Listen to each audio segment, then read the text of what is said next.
오늘은 연중 제13주일이며 교황주일입니다.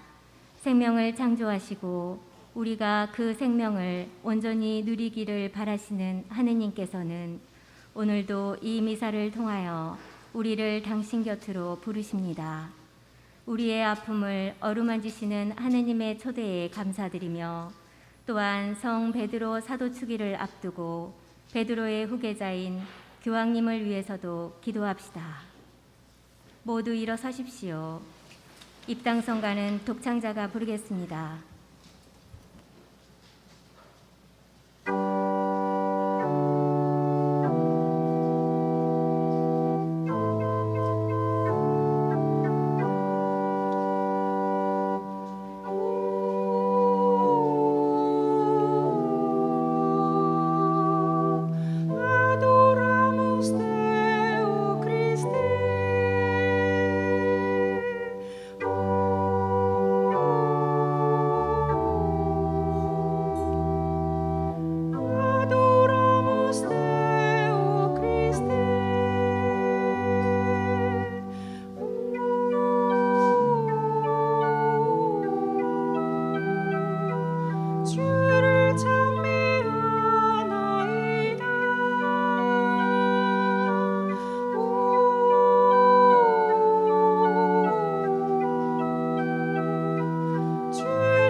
성부와 성자와 성령의 이름으로 아멘. 우리 주 예수 그리스도의 은총과 하느님의 사랑과 성령의 친교가 여러분 모두와 함께 또한 사제의 영과 함께 참 예수님, 참미예수님, 지난 한 주간 주님 안에서 잘 지내셨어요? 너의 믿음이 너를 구원하였다. 예수님께서 말씀을 하십니다. 믿음이라는 것이 무엇인지 알면 우리 삶은 바뀔 수밖에 없죠. 믿음이라는 것은 하느님과의 관계입니다. 내가 뭔가를 꾸준히 바라고 그것을 얻는 것이 아니라 하느님이 어떤 분이신지 알고 그분과 함께 지금은 살아가는 것입니다. 기적은 하느님께로부터 오지만 그것을 가능하게 하는 것은 우리들의 믿음이죠. 이 거룩한 미사를 통해서 우리가 듣는 마음으로 믿음이 무엇인지 깨달을 수 있도록 믿음의 눈으로 세상을 바라보면서 평화와 행복을 누릴 수 있도록 하느님께 청하면서 우리 마음을 모으도록 하겠습니다. 형제 자매 여러분, 구원의 신비를 합당하게 거행하기 위하여 우리 죄를 반송합시다. 전능하신 하느님과 형제들에게 고백하오니 생각과 말과 행위로 죄를 많이 지었으며 자주 의무를 소홀히 하였나이다. 제 탓이요 제 탓이요 저의 큰 탓이옵니다. 그러므로 간절히 바라오니 평생 동정이신 성모 마리아와 모든 천사와 성인과 형제들은 저를 위하여 하느님께 빌어주소서. 전능하신 하느님, 저희에게 자비를 베푸시어 죄를 용서하시고 영원한 생명으로 이끌어 주소서. 아멘.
Gloria in excelsis Deo. Et in terra pax omnibus, une voluntatis. Laudamus Te. Benedictimus Te. Adoramus Te. Glorificamus Te. Gratias agimus Tibi.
하느님 천상 은총으로 저희를 빛의 자녀가 되게 하시었으니 저희가 다시는 오류의 어둠 속을 헤매지 않고 언제나 진리의 빛 속에 살게 하소서.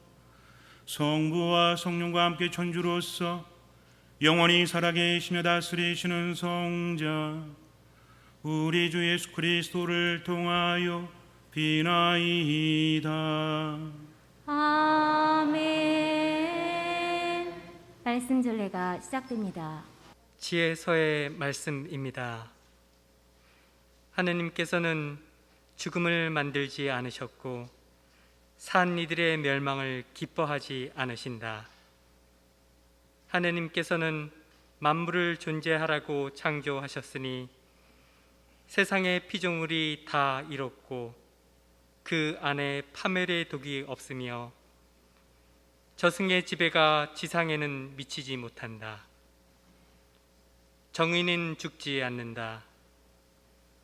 정녕 하느님께서는 인간을 불멸의 존재로 창조하시고 당신 본성의 모습에 따라 인간을 만드셨다. 그러나 악마의 시기로 세상에 죽음이 들어와 죽음에 속한 자들은 그것을 맛보게 된다. 주님의 말씀입니다. 하느님 감사합니다. 주님 저를 구하셨으니 당신을 높이기리나이다. 주님 저를 구하셨으니 당신을 높이기리나이다. 주님 당신을 높이기리나이다. 당신은 저를 구하시어 원수들이 저를 보고 기뻐하지 못하게 하셨나이다. 주님 당신이 제 목숨 저승에서 건지시고 구렁에 떨어지지 않게 살리셨나이다. 주님 저를 구하셨으니 당신을 높이기리나이다. 주님께 충실한 이들아 주님께 찬미 노래 불러라. 거룩하신 그 이름 찬송하여라.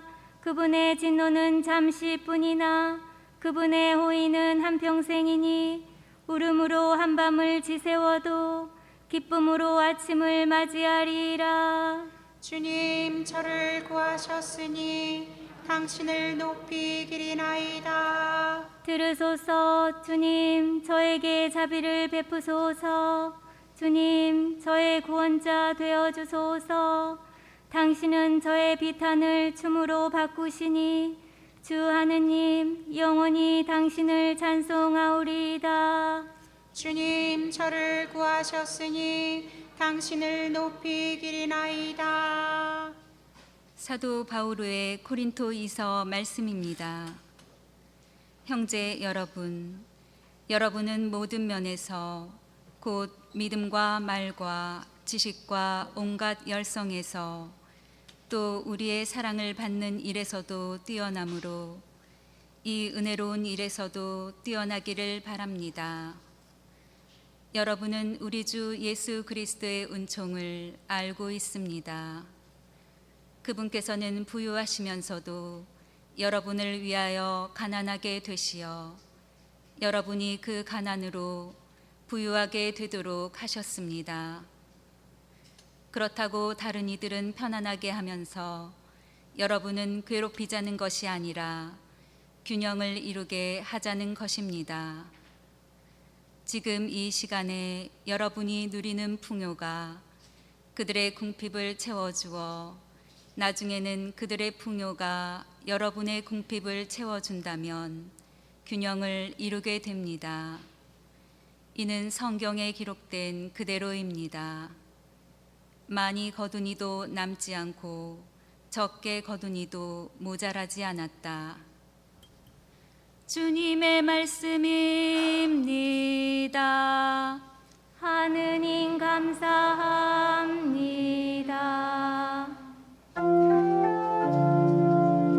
할렐루야 할렐루야 할렐루야. 우리 구원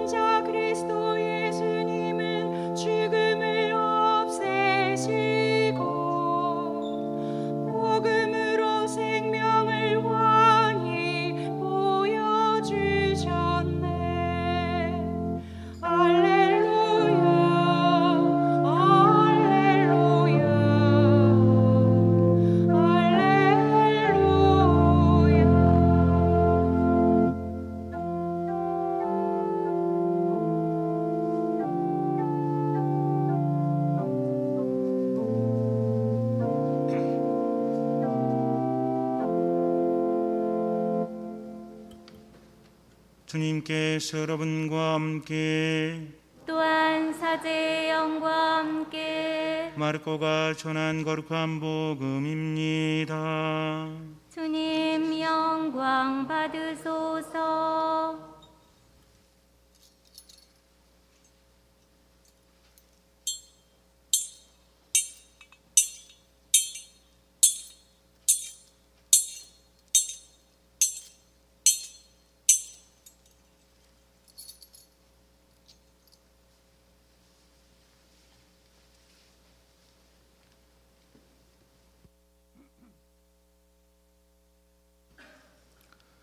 그때 예수님께서 배를 타시고 건너편으로 가시자 많은 군중이 그분께 모여들었다.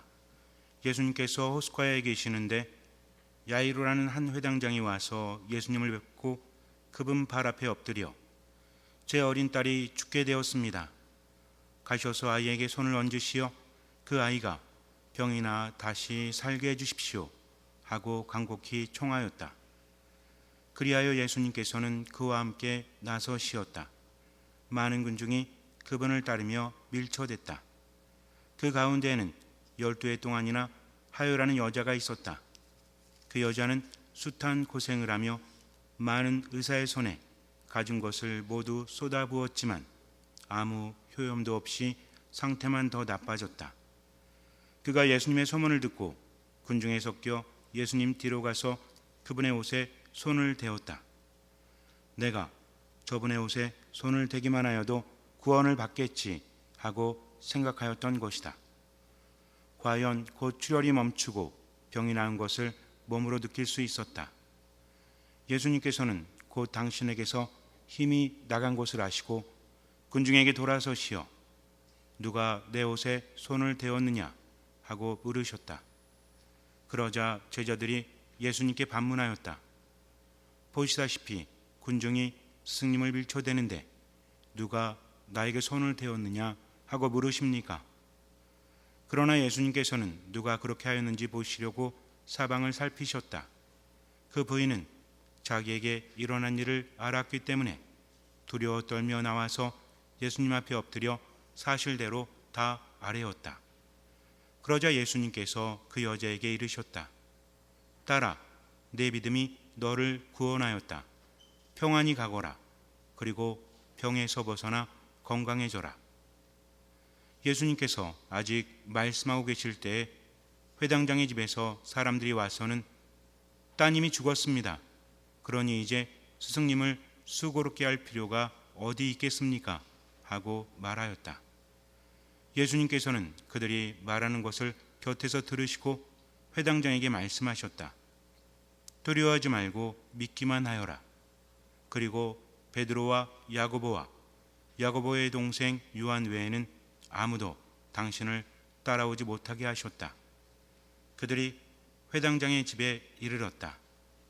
예수님께서는 소란한 광경과 사람들이 큰 소리로 울며 탄식하는 것을 보시고 안으로 들어가셔서 그들에게 어찌하여 소란을 피우며 울고 있느냐?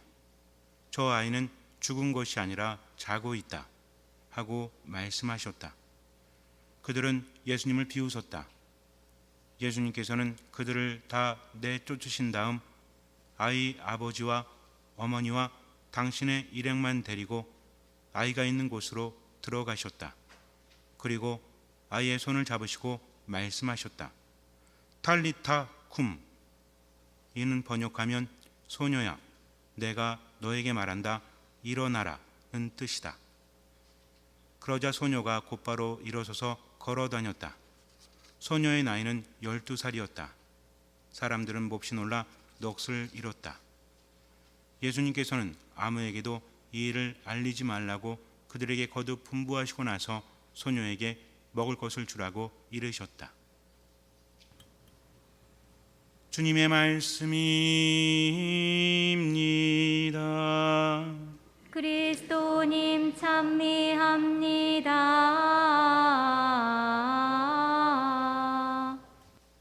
하느님이 계시다면 세상이 왜 이럴까? 열심히 살아가는데 몸이 아프고 때로는 이해할 수 없는 죽음을 맞이하기도 하고요. 못되게 사는 사람들은 잘 사는 것 같고 도무지 이해가 되지 않을 때가 있죠. 그럴 때는 하느님께 질문을 하지만 응답이 없어요.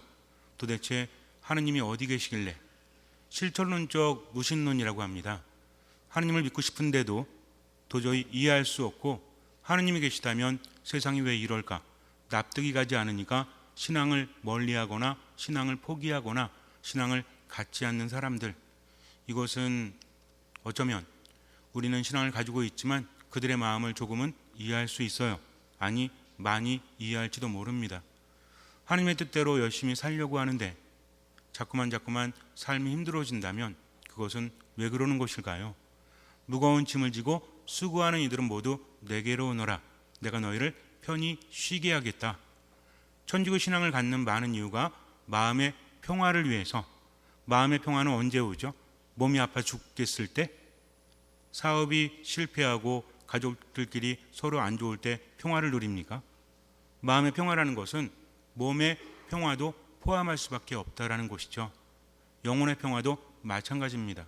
그런데 우리가 교리에서 배우는 대로, 성당에서 듣는 대로 세상을 살고 싶지만, 그런데 내 안에서 괴리가 일어나요.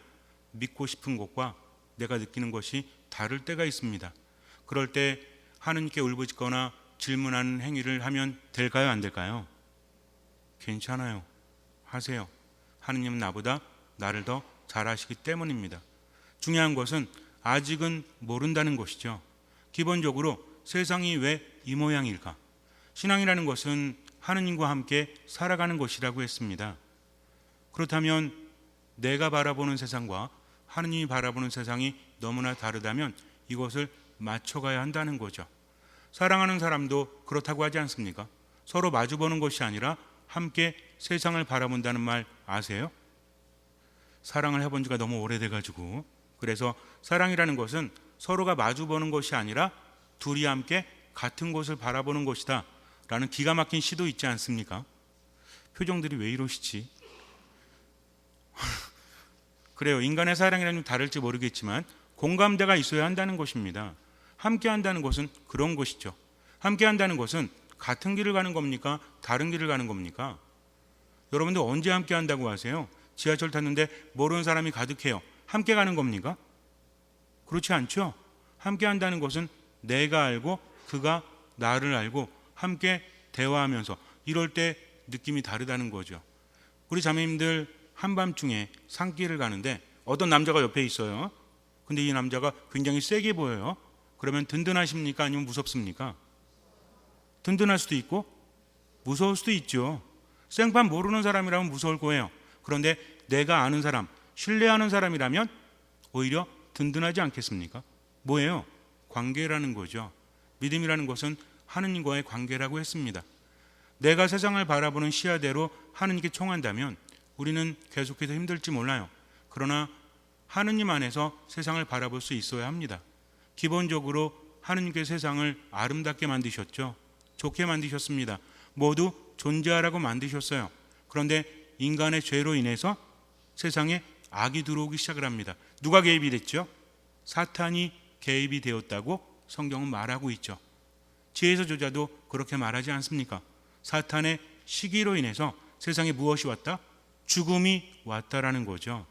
사탄이라는 존재는 요즘에 남양 특집 그래가지고 또 여고괴담 시리즈 이런 거 나온다라고 하는데, 또는 요즘에는 외국 영화도 그렇죠. 구마라든지 이런 것들을 주제로 많은 영화나 드라마가 나오기도 합니다. 맞는 것도 일부분 있어요. 그런데 사탄의 목적이라는 것은 인간을 공포에 떨게 하는 게 아닙니다. 대한민국 3대 흉가에 숨어있는 존재가 사탄이 아니라 사탄은 어디 있다? 도처에 있다는 거죠. 그래서 사탄은 무엇을 하기 위해서 세상에 왔죠? 사탄의 목적은 한 가지입니다. 인간을 시기하고 질투하는 거죠. 왜 시기하고 질투해요? 인간이 잘나서? 아닙니다. 그렇게 생각하시면 안 돼요. 인간이 잘났고 사탄이 못나서 시기하고 질투하는 것이 아니라 인간이 하느님의 사랑을 독차지하기 때문에, 하느님께서 사랑하시기 때문에 시기하고 질투하니까 생명이신 하느님 안에 머물지 못하도록. 사탄은 하느님을 공격할 수 없죠. 하느님과 사탄의 대결이 아닙니다. 사탄은 피조물에 불과해요. 하느님 앞에서 어쩌지를 못해요. 그렇다면 어떻게 하면 돼요? 하느님이 아닌 인간을 공략하면 된다는 거죠. 인간이 하느님 안에 머물지 못하도록 하면 된다는 겁니다. 하느님께서는 인간에게 자유의지를 주셨습니다. 자유의지를 우리가 한마디로 요약한다면 무엇이죠? 선택이라는 거죠. 어떤 것을 선택하느냐. 하느님 안에 머물 수도 있고 그렇지 않을 수도 있어요.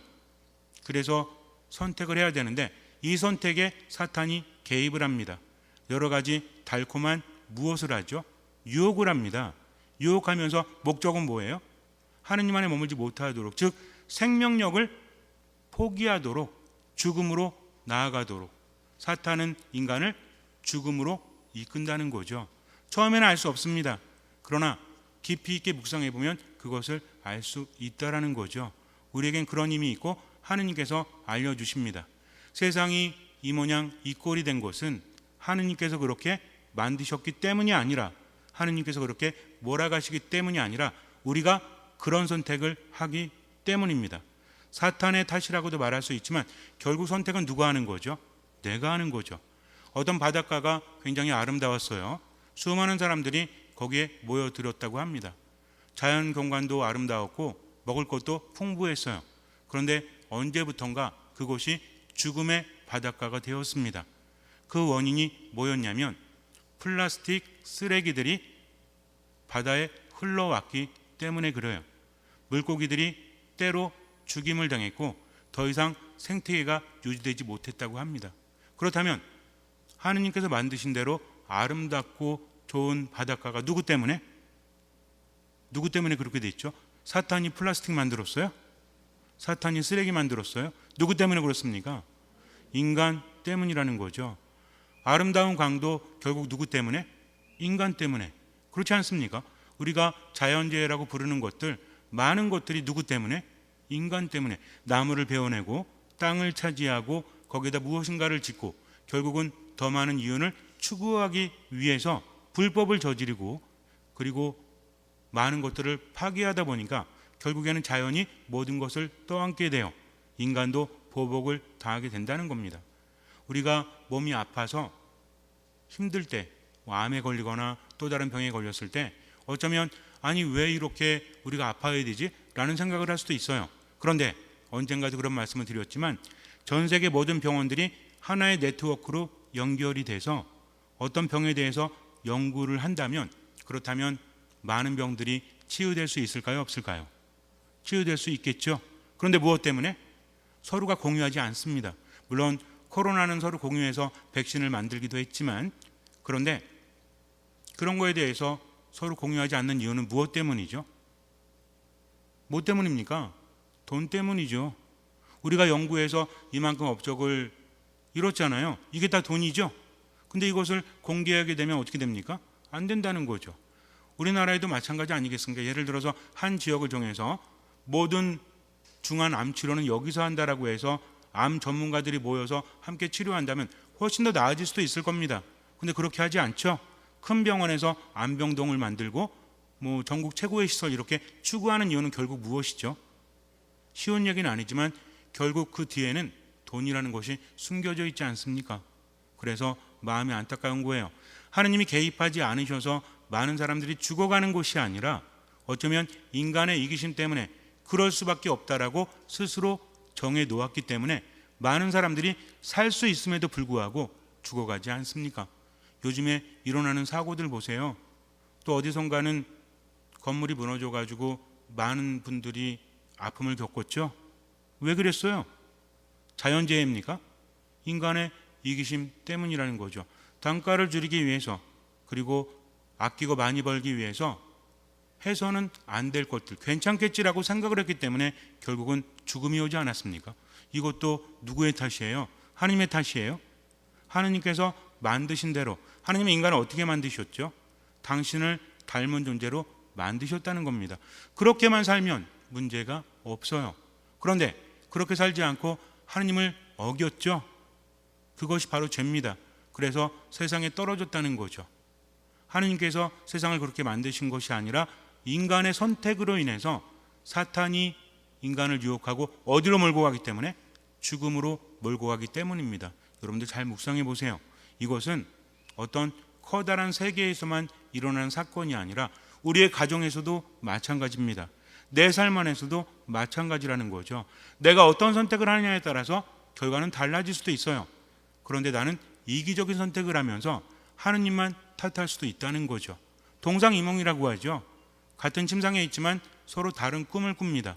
우리와 하느님도 마찬가지일지 몰라요. 그래서 하느님께서는 당신을 믿으라고 하십니다. 우리 나약함을 알고 계시다는 거죠. 내가 소유를 추구하는 것은 무엇 때문입니까? 못됐기 때문이 아니라는 거죠. 세상을 사는 게 만만해요? 여러분들 성당에 오면 좋은 말씀 많이 듣죠? 아닙니까? 세상 모든 것이 무슨 의미가 있어요? 우리의 삶은 끝나기 마련인데, 그러니까 세상의 보화를 쌓지 않고 하늘의 보화를 쌓으십시오 라는 말을 들을 때는 고개를 끄덕이시죠? 그래, 미워하면 뭐하고 가지려고 추구하면 뭐하나. 수위에는 주머니가 없다는데, 그래서 태어날 때는 손을 쥐고 태어나죠? 아이들 손을 쥐고 있습니까? 펴고 있습니까? 쥐고 있죠. 마지막 갈 때는 펴고 갑니다. 이게 세상이라는 거죠. 그러니 무엇하러 더 많이 가지려고 합니까? 어차피 인간은 한계를 지니는데 라는 말을 들을 때는 어때요? 그렇구나, 그렇게 살아야 되겠구나. 그런데 삶으로 돌아가면 어때요? 서로 비교하고 더 많이 갖고 싶고, 그러다 보니까 불만이 터져 나오고 눈을 감게 되고, 때로는 더 많이 갖기 위해서 범죄를 저지르게 되는 경우도 있지 않습니까? 어떻게 본다면 많이 갖지 않는 것도 은총일 수 있어요. 왜? 죄를 지을 기회가 많지 않기 때문입니다. 수많은 사람들을 죽이는 사람은 많이 가진 사람들이에요. 그러니 많이 안 가진 것도 은총이죠? 그럼 행복하게 사세요. 대답은 하지만 그래도 많이 갖고 싶은데, 나는 안 그럴 것 같은데 라고 하지만 인간은 유혹에 쉽게 걸려 넘어집니다. 어쩔 수 없어요. 인간의 선택으로 인해서 인간은 죽음으로 갑니다. 여러분들의 선택으로 인해서 여러분들의 가정이 힘들어지고요, 여러분들의 인생이 힘들어지는 겁니다. 그러니 어떻게 하면 돼요? 선택을 잘하면 돼요. 그런데 하느님께서는 내버려 두실 수가 없어요. 하느님의 정의대로 세상을 만들었지만 힘들어하는 꼴을 볼 수가 없어요. 자식이 힘들어하면 다른 사람들은 외면해도 누구는 외면할 수 없죠. 부모는 외면할 수 없습니다. 하느님은 더 그러세요. 분명히 인간의 이기심으로, 인간의 탐욕으로, 인간의 죄로, 소유에 집착하는 것으로 인해서 자신뿐만 아니라 모든 사람들이 힘들어지지만 그 길로 내버려 둘 수가 없다는 거죠. 그래서 개입을 하십니다. 하느님도 세상에 함부로 개입할 수가 없어요. 그렇게 만드셨기 때문에. 그래서 하느님이 인간이 되셔서 세상에 오셨습니다. 인간을 구원하시기 위해서. 그래서 당신의 모습을 보여주시죠. 예수님께서 세상에 오셔서 어떤 모습을 보여주셨죠? 우리는 그것을 알아야 됩니다. 하느님을 만나서 그분을 알아야만 믿음이 생겨날 수 있기 때문에, 믿음은요, 내가 뭔가를 끊임없이 바라고 강력하게 바라고 하느님께 그것을 받는 게 아닙니다. 믿음은 하느님과의 관계라고 했죠. 그럼 누굴 알아야 돼요? 하느님을 알아야 됩니다. 예수님께서 세상에 오셔서 하신 것들을 우리가 나눠볼 수 있는데 기적들이라고 하죠. 어떤 기적입니까? 치유의 기적이죠. 죽은 사람을 살리는 기적입니다. 사람들을 먹이는 기적이죠. 그리고 어떤 기적이 있어요? 구마의 기적이 있습니다. 이것은 형태는 다르지만 일맥상통하다는 거죠. 그분의 구마 행위는, 그분의 치유 행위는, 그분의 기적은 다른 사람들과 달랐기 때문에 그래요. 어떤 힘도 빌리지 않습니다. 뭐라고 하십니까? 내가 너에게 말한다. 내가 원한다. 그러니 그렇게 되어라. 즉 예수님의 한 말씀으로 인해서 기적이 일어났다는 거죠. 이것은 무엇입니까? 당시 사람들은 깜짝 놀라죠. 어떤 준비 과정 없이 기적이 일어났기 때문에 그래요. 그분의 말씀을 통해서 한 번의 기적이 일어날 수밖에 없었다. 심지어는 호수도, 풍랑도 그분 말씀으로 어떻게 합니까? 막 바람이 불어가지고 호수가 일렁일렁거리고 큰 파도가 쳐서 배 안에 물이 들어오고 죽을 것 같았죠? 그때 예수님께서 일어나셔서 뭐라고 하시죠? 잠잠해져라. 그랬더니 어떻게 합니까? 예, 알겠습니다 하고 호수가 잠잠해집니다. 이건 어떤 의미죠? 야, 예수님이 엄청난 기적을 일으켜서 바람도 먹게 하는구나. 이게 아닙니다. 기적의 근본은 무엇입니까? 겉으로 보이는 기적이 아니라 이면은 무엇이죠? 바람과 풍랑은 인간을 죽이려고 하죠. 근데 예수님께서 무엇을 멈춘 겁니까? 죽음을 멈추고 인간을 살려주셨다는 거죠. 예수님이 인간을 먹인 것도 마찬가지예요. 사람들은 먹지 않으면 살 수 없어요. 5천 명이나 되는 사람들을 먹이셨다. 그 이면에는 무엇입니까? 그분은 먹이시는 분, 즉 어떻게 하시는 분? 살리시는 분. 병은 또 어떻습니까? 병은 인간의 몸과 마음을 망가뜨리잖아요. 오늘 복음을 보면 굉장히 아름답습니다. 정말 아름다워요. 왜? 해피엔딩이니까. 그렇게 안 끝난다면 아름다운 거 아닙니다. 어떤 여인이 있습니다. 야이로라는 회당장이 있고 그 딸이 있어요. 예수님의 제자들이 있고 수많은 등장인물들이 나옵니다. 여러분들 머릿속으로 마음속으로 묵상해 보세요. 수많은 사람들이 있는데 거기에서 예수님을 만난 사람들이 있어요. 믿는 사람들과 믿지 않는 사람들이 있었다는 거죠. 그 믿음이 기적을 일으켰습니다. 이건 다 알아요. 그런데 그 믿음이 무엇인지를 묵상해 보지 않으면 내 것이 되지 않는다는 거죠. 예수님은 기본적으로 당신이 누구신지 꾸준히 알려주셨죠. 어떤 사람들은 편안하게 듣습니다. 어떤 사람들은 편안하게 들을 수가 없어요. 예수님 곁에 간다는 게 너무나 어려운 일이었기 때문에 12년 동안 하유라는 여인이 있습니다. 근데 이 여인은 어땠어요? 많은 의사들에게 보이냐고 가산을 탕진했죠. 어쩌면 이 여인에게는 우울증이라는 말도 사치예요. 삶의 상실감? 이보다 더 클 수가 있겠습니까? 지금은 아프면 병원 가면 되죠. 병원이라는 곳은 모든 비밀을 엄수해 주잖아요. 하지만 당신은 그렇지 않았습니다. 더군다나 여인이었다는 거죠. 여인의 삶은 남자에게 매여 있어요. 내 아버지, 내 남편, 내 아들, 아무리 똑똑해도 혼자서 살아갈 수 없다는 거죠. 그런데 여인의 구실을 할 수가 없어요. 하유라는 병에 걸려서 이제는 부정한 여인이 됩니다. 가족들도 떠날 수밖에 없었겠죠. 뭐도 없어요? 돈도 없어. 가상까지 탕진했다는 거죠. 시대를 뛰어넘어서 인간의 높음 낮음도 있고 실력도 있겠지만 통하는 게 있죠. 그게 뭐예요? 돈이지 돈. 돈이 많으면 내 앞에선 꼼짝할 수 없기 때문에 그래요. 조선시대에도 돈 많은 사람이 장땡이었죠. 고려시대도 그랬습니다. 대한민국에서는 지금도 뭐라 그래요? 유전무죄, 무전유죄라고 하죠. 이만큼 돈의 힘이 커요. 집착할 수밖에 없습니다. 엄청난 유혹입니다. 이거 내가 잘나지 못해도, 내가 뭔가 잘하지 못해도 뭐만 많으면, 그러니까 여러분들 우리나라에서도 뭐가 극성을 피우고 있죠? 돈 많이 버는 거, 로또 복권이라든지 이런 것들. 왜 합니까? 돈 벌어가지고 좋은 일에 쓰려고? 아니죠. 신분 상승할 수 있는 마지막 남은 변수잖아요. 공부를 하거나 기술을 연마하거나 이건 오래 걸리잖아요. 아니면 금수저를 물고 태어나든. 근데 나는 뭐야? 흙수저에다가 몸도 별 볼 일 없고 머리도 안 좋은 것 같고 기술도 별로 없어. 그러니까는 혹시나 해서 어떤 거 기대합니까? 그렇다고 해서 여러분들 복권 사지 말라는 얘기는 아닙니다. 복권에 당첨되면 좋은 데 쓰시면 돼요. 자기 위해서도 써도 되지만. 그러니까 그런 기대감이 있어요, 없어요? 있다는 거죠. 만약에 여러분들이, 제가 오늘 계시를 받았어요. 미사 중에 오늘 가시다가 로또 복권을 이렇게 사시는데 제가 불러드리는 거 잘 적으세요 하면서, 저는 로또 복권 안 해봤기 때문에 몇 자리인지 모르겠지만 막 눈깔 뒤집으면 이러면 안 되지. 이러면서 막 제가 불러드리면 사시겠어요, 안 사시겠어요? 일단 사고 보는 거지 뭐. 믿져야 본전이잖아요. 이게 인간의 마음이라는 겁니다. 어쩔 수 없는 겁니다, 여러분들. 내가 못돼서 아닙니다. 인간은 누구나 그래요. 누구나 살고 싶어 해요. 누구나 죽고 싶지 않습니다. 이게 확장되어서 누구나 갖고 싶은 거예요. 누구나 인정받고 싶은 거예요. 이걸 무시하면 안 돼요. 아무리 무시해도 우린 자유로울 수 없기 때문입니다. 그러나 삶을 살아가면서 느껴야죠. 왜?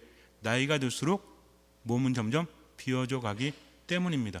너무 늦게 깨달으면 돌이킬 수 없을 수도 있기 때문에. 그래서 우리들의 삶이 뭔지를 알아야 되는데, 예수님은 어떤 분이시다? 예수님은 인간을 살리는 분이시다. 그러면서 뭐라고 하십니까? 이게 중요하죠. 따라오라고 하십니다. 내 안에 붙어 있으라고 하십니다. 왜 그럴까요? 세상은 완전하지 않기 때문에 그래요. 하나님 나라가 세상에 왔다라고 하지만, 그러나 어떤 사람은 속해 있고 어떤 사람은 속해 있지 않다라고 하십니다. 하나님 나라 어디 있다라고 하시죠? 너희 가운데 있다. 무슨 얘기입니까? 발견한 사람은 하늘나라에 속하지만 그렇지 않은 사람은 속하지 않는다.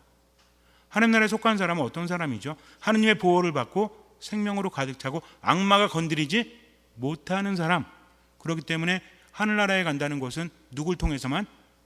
예수 그리스도를 통해서만. 우리는 하느님과 예수님이 동격인지 알고 있기 때문에 늘 헷갈릴 때도 있지만 그때 당시 사람들은 그렇지 않았습니다. 하느님에 대해서는 알 수도 없는 분이고 가까이 할 수도 없는 분이에요. 근데 누구는 눈에 보이죠? 예수님은 눈에 보입니다. 그러니까 그분을 만나고 그분을 마주보고 그분의 말을 들으면서 이분을 통해서 하느님께 갈 수 있다면 그분 말씀을 들어야 되겠다. 이렇게 깨닫는 사람은 예수님을 믿고 하느님을 만난다는 거죠. 예수님 끊임없이 뭐라고 하십니까? 나를 본 것은 아버지를 뵌 곳이다. 나를 통하지 않고는 아버지께 갈 수 없다. 이렇게 말씀하십니다. 이걸 알아들어야 한다는 거죠. 그래서 내가 기적을 행할 때는 나는 아무런 권위도 필요하지 않다. 내가 말하면 기적은 일어난다. 왜? 내가 하느님이기 때문에. 어떤 하느님? 인간을 살리는 하느님이기 때문이다. 이게 신앙입니다.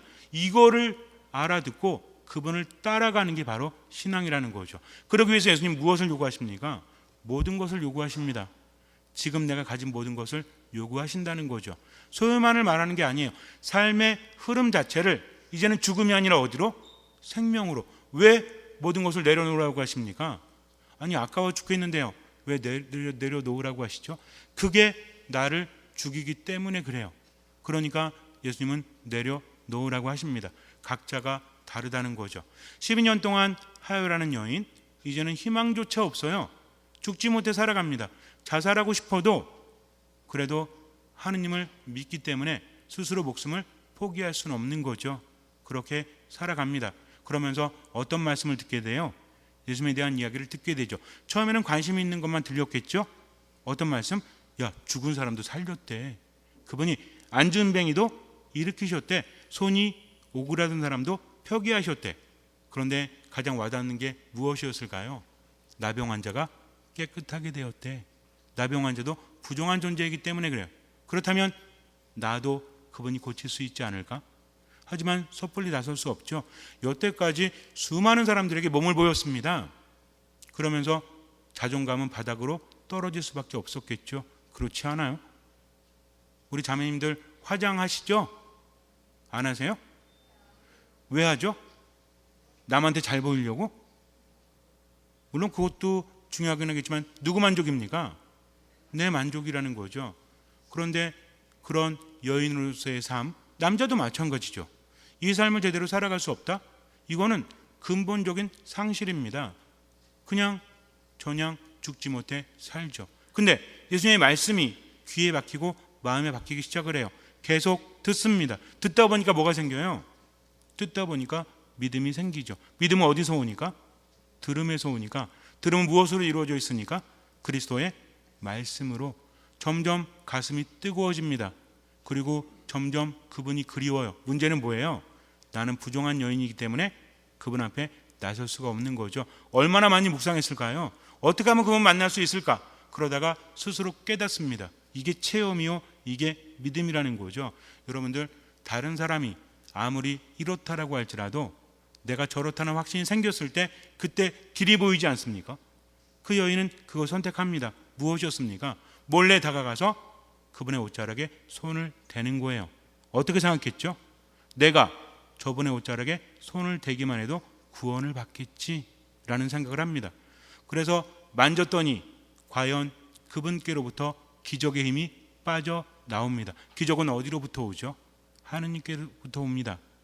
그분이 의도하지 않으셨는데 기적의 힘이 빠져나가서 여인의 몸이 깨끗하게 됩니다. 예수님 뭐라고 하시죠? 누가 나를 만졌느냐? 누가 나를 만졌느냐? 제자들은 모릅니다.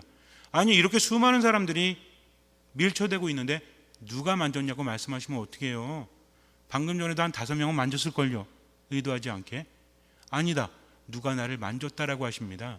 즉 예수님을 알아본 사람과 그렇지 않은 사람이 똑같은 공간에 있어도 다른 것을 보고 있다는 거죠. 제자들조차도 이해하지 못합니다. 그러나 누구만 이해했죠? 여인만. 왜? 본인의 몸이 나았기 때문입니다. 예수님 앞에 나섭니다. 벌벌 떨고 있었겠죠. 기적을 체험했으니까 예수님께서 뭐라고 하셨어요? 얘는 공짜로 났잖아. 돈 내. 그러셨어요? 따라 너의 믿음이 너를 구원하였다. 병으로부터 자유로워져라 라고 말씀을 하십니다. 이 여인은 예수님을 만났고요.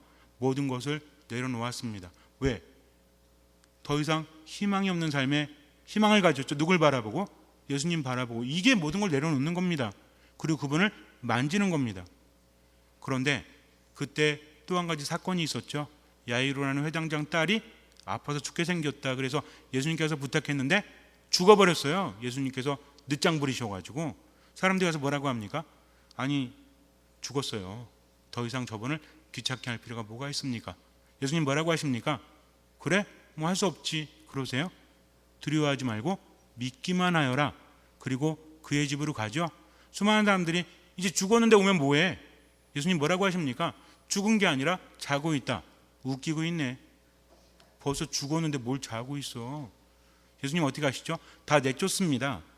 그 사람들은요, 함께할 자격이 없기 때문에 그래요. 누가 함께 하시기 때문에?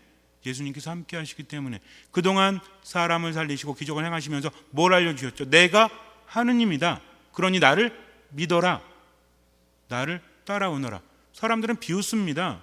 하느님을 앞에 두고도 알아보지 못하는 거죠.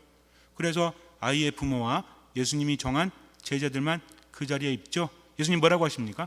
탈리타 쿰. 소녀야 내가 너에게 말한다.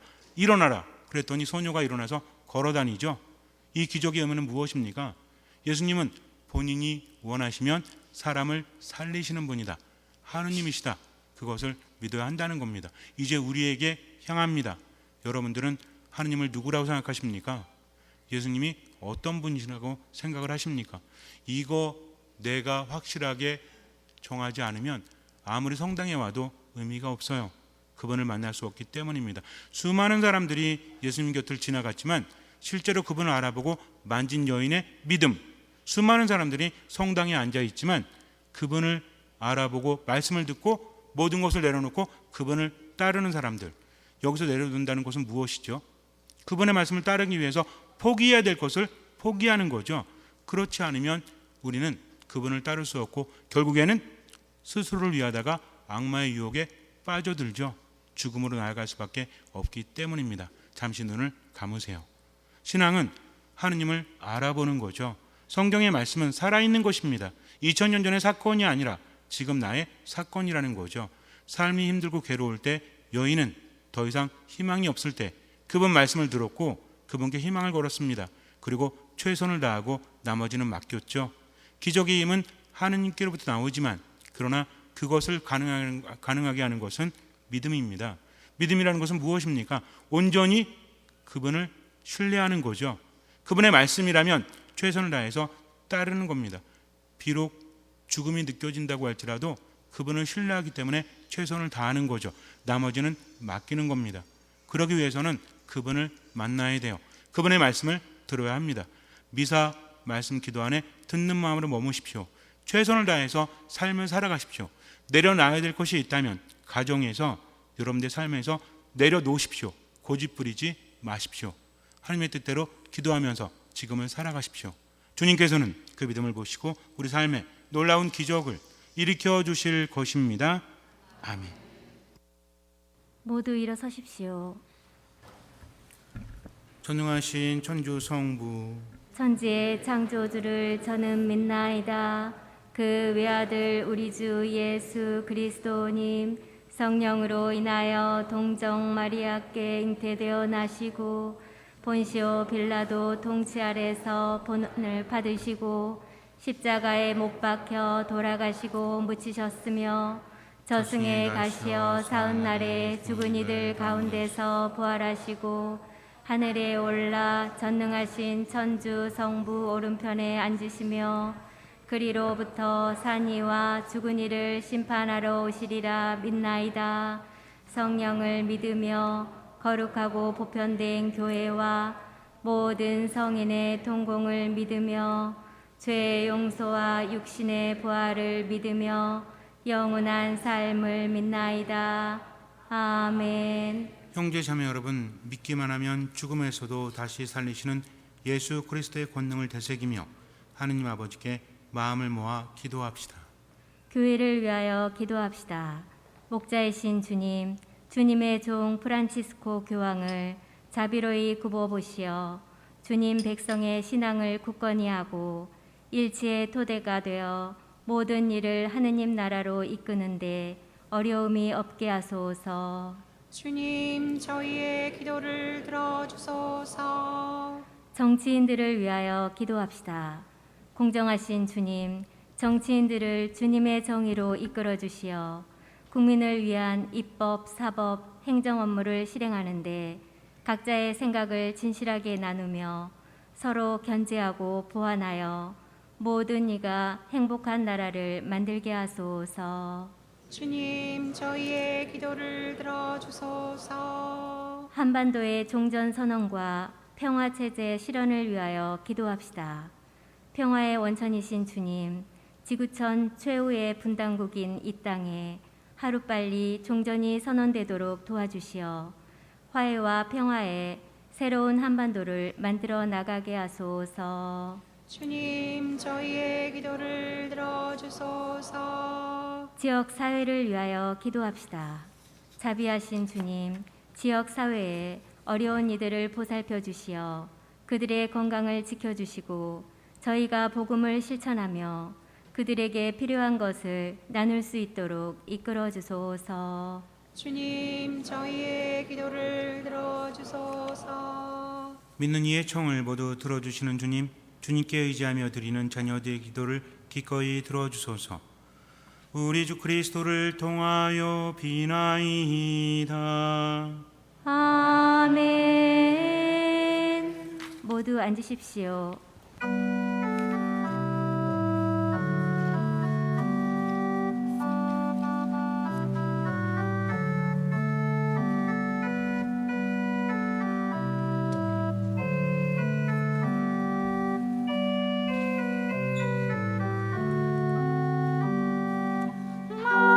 Magnificat, Magnificat, Magnificat anima mea, Domini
형제 자매 여러분, 우리가 바치는 이 제사를 전능하신 하나님 아버지께서 기꺼이 받아주시도록 기도합시다.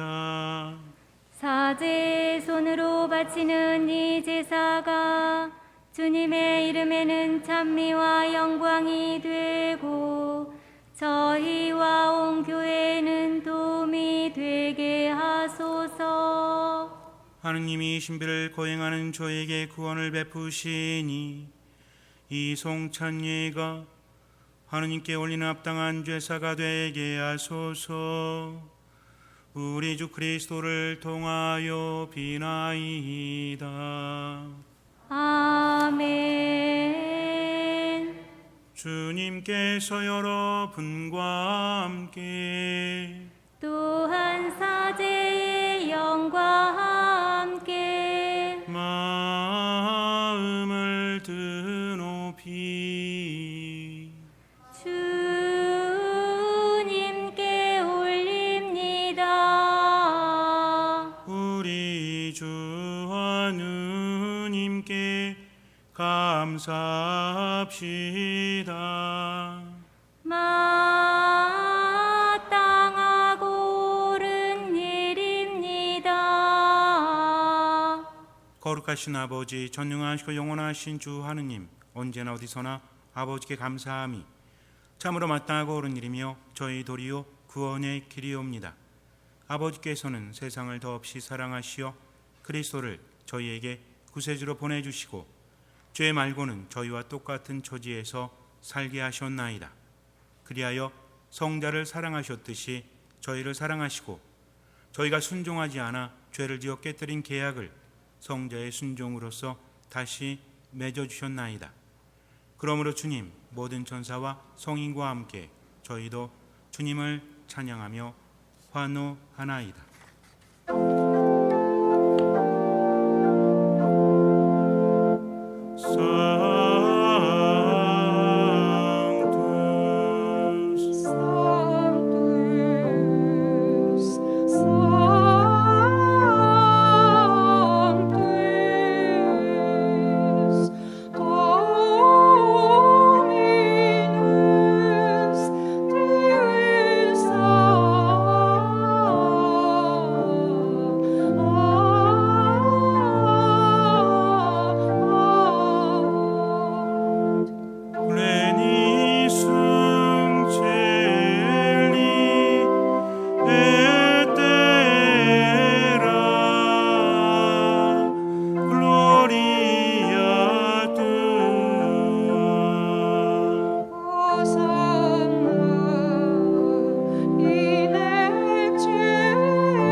거룩하신 아버지, 아버지께서는 모든 거룩함의 셈이시옵니다. 간구하오니 성령의 힘으로 이 예물을 거룩하게 하시어 우리 주 예수 그리스도의 몸과 피가 되게 하소서. 스스로 원하신 순환이 다가오자 예수님께서는 빵을 들고 감사를 드리신 다음 쪼개어 제자들에게 주시며 말씀하셨나이다. 너희는 모두 이것을 받아 먹어라. 이는 너희를 위하여 내어줄 내 몸이다.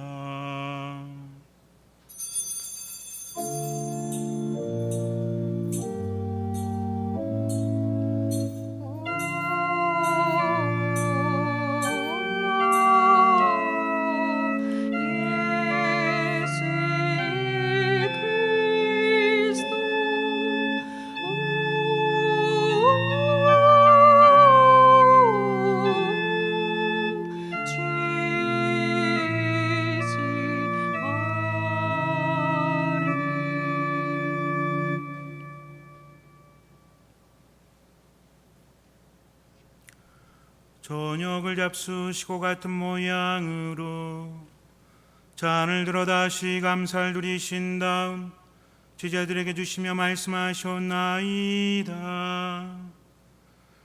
너희는 모두 이것을 받아 마셔라. 이는 새롭고 영원한 계약을 맺는 내 피의 잔이니 죄를 사하여 주려고 너희와 많은 이를 위하여 흘릴 피다. 너희는 나를 기억하여 이를 행하여라.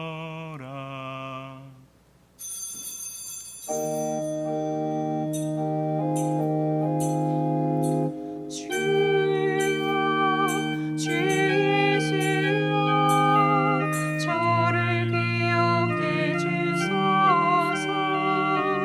주여 주 예수여 당신 나라 임하실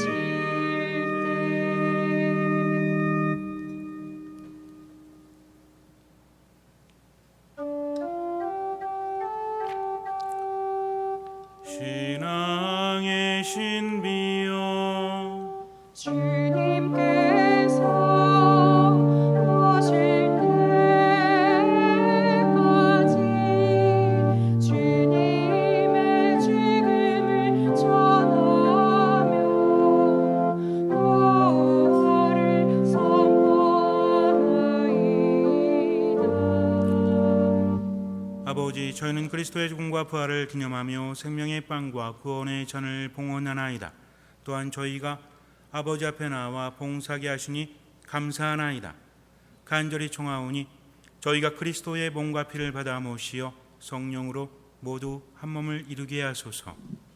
주님, 온 세상에 널리 퍼져 있는 교회를 장악하시어 교황 프란스코와 저희 주교 마티아와 리노와 요한과 모든 성직자와 더불어 사랑의 교회를 이루게 하소서.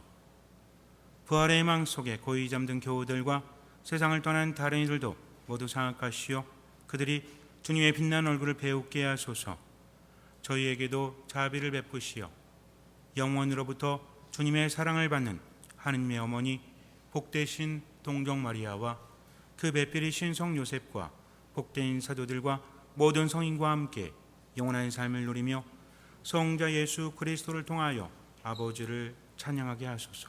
그리스도를 통하여 그리스도와 함께 그리스도 안에서 성령으로 하나 되어 전능하신 천주 성부 모든 영예와 영광을 영원히 받으소서.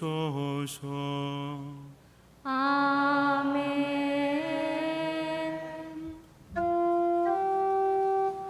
하느님의 자녀 되어 구세주의 분부대로 삼가하래오니 하늘에 계신 우리 아버지의 이름이 거룩히 빛나시며 아버지의 나라가 오시며 아버지의 뜻이 하늘에서와 같이 땅에서도 이루어지소서. 오늘 저희에게 일용할 양식을 주시고 저희에게 잘못한 일을 저희가 용서하오니 저희 죄를 용서하시고 저희를 유혹에 빠지지 않게 하시고 악에서 구하소서. 주님, 저희를 모든 악에서 구하시고 한평생 평화롭게 하소서. 주님의 자비로 저희를 언제나 죄에서 구원하시고 모든 시련에서 보호하시어 복된 희망을 품고 구세주 예수 그리스도의 재림을 기다리게 하소서. 주님께 나라와 권능과 영광이 영원히 있나이다. 주 예수 그리스도님 일찍이 사도들에게 말씀하시기를 너희에게 평화를 두고 가며 내 평화를 주노라 하셨으니 저희 죄를 헤아리지 마시고 교회의 믿음을 보시어 주님의 뜻대로 교회를 평화롭게 하시고 하나 되게 하소서. 주님께서는 영원히 살아계시며 다스리시나이다. 아멘. 주님의 평화가 항상 여러분과 함께 또한 사제의 영과 함께 평화 인사를 나눕시다. 평화를 빕니다.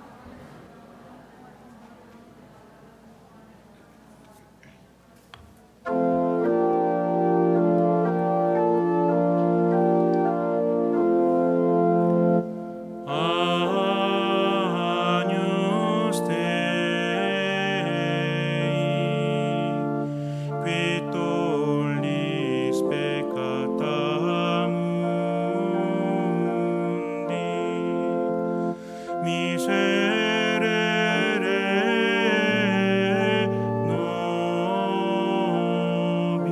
nobis. Agnus Dei, qui tollis peccata mundi, miserere nobis.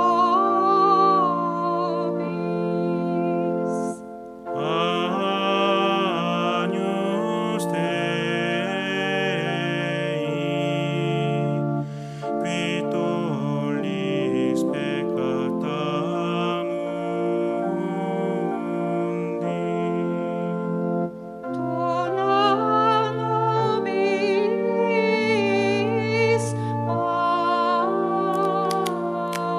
pacem.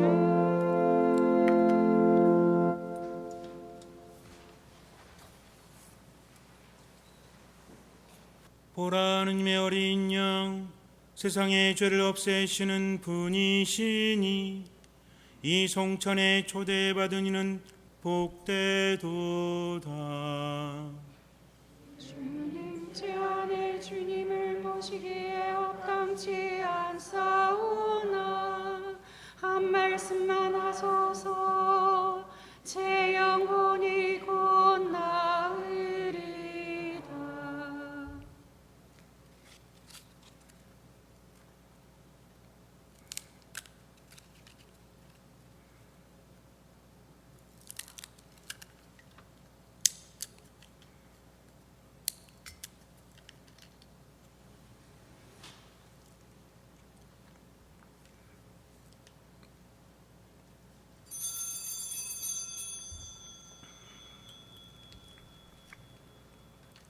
그리스도의 몸 아멘. 거룩한 성체를 받아 모시는 시간입니다.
기도합시다. 주님, 저희가 봉헌하고 받아모신 성체로 저희에게 새 생명을 주시고 저희가 사랑으로 주님과 하나 되어 길이 남을 열매를 맺게 하소서. 우리 주 그리스도를 통하여 비나이다. 아멘. 예, 여러분들 하느님 안에서 늘 믿음이 무엇인지 묵상하면서 살아가신다면 삶이 바뀔 겁니다. 그래서 하느님 원망하는 것도 우리 마음에서 일어날 때 숨기지 마시고 기도로서 승화시켰으면 좋겠어요. 그래서 대화를 멈추는 게 가장 위험한 겁니다. 하느님과 대화하면서 지금을 살아가게 되면 그분은 나에게 길을 주시니까 여러분들 또 한 주간 주님 안에서 잘 살아가시고요. 또 천연성체를 받는 우리 친구들도 많이 힘들겠지만 그래도 힘을 내줬으면 좋겠습니다. 미사할 때 그 전래서가 없는 것 같아요. 노래하는 전래서가 아이들에게 하나씩 나눠줘가지고 가질 수 있도록 성당에 아마 남은 게 있을 겁니다. 그래서 사무장님께 여쭤봐가지고 받아가지고 아이들 하나씩 나눠줄 수 있도록 교권 선생님이 그렇게 해주세요. 그래서 다음 주부터 아이들이 보고할 수 있도록. 그리고 천연성체 받는 아이들 중에 복사들이 많이 나왔으면 좋겠어요. 복사를 하면 신부님 파격적으로 어떤 본당에서도 절대 그럴 수 없는, 요즘 우리 본당이 복사가 금값이거든. 복사가 너무 없어. 그래가지고 여러분 하게 되면 코로나 끝난 다음에 여름에는 캐리비안 베이 무조건 데려가고 겨울에는 스키장, 스키도 가르쳐 줄게요. 신부님이 가르쳐 줄 거야. 그리고 아무튼 뭐 한 달이나 두 달에 한 번씩 이벤트 해가지고 극장도 가고, 여러분들이 찬스를 쓰면 신부님 어떤 영화가 보고 싶습니다 그러면 극장 데려가서 간식도 빵빵하게 사줄 거고 그럴 거니까 여러분들 지금부터 대신에 준비를 해야 되겠지. 주의가 산만하지 않도록 미사 때만 산만하지 않으면 돼. 딴 데서는 뭐 발광을 하더라도 미사 시간에만큼은 여러분들이 직무를 수행할 수 있을 정도가 되면 정말 좋아요. 그래서 우리 본당에서 전통 전례 안에서 여러분들이 복사하게 되면 그만큼 배려도 많이 해줄 거고 진짜 여태까지 복사들한테 미안할 정도로 잘해줄 겁니다. 왜? 복사가 너무 없어가지고. 또 시부님이 솔직한 게 장점이다 단점인데 지금 금값이에요. 이럴 때 여러분들 몸값을 올려야 돼. 그래서 천연세 잘 받고 나중에 찰고 잘하고 그리고 복사도 할 수 있도록 미리 준비해 주셨으면 좋겠습니다. 우리 부모님들도 많이 옆에서 도와주시기 바랍니다. 주님께서 여러분과 함께 또한 사제의 영과 함께 전능하신 천주 성부와 성자와 성령께서는 여기 모인 모든 이에게 강복하소서. 아멘. 미사가 끝났으니 가서 복음을 전합시다. 하느님 감사합니다. 거룩한 미사 성지에서 받은 하느님 은혜에 감사드리며 박연성가는 독창자가 부르겠습니다.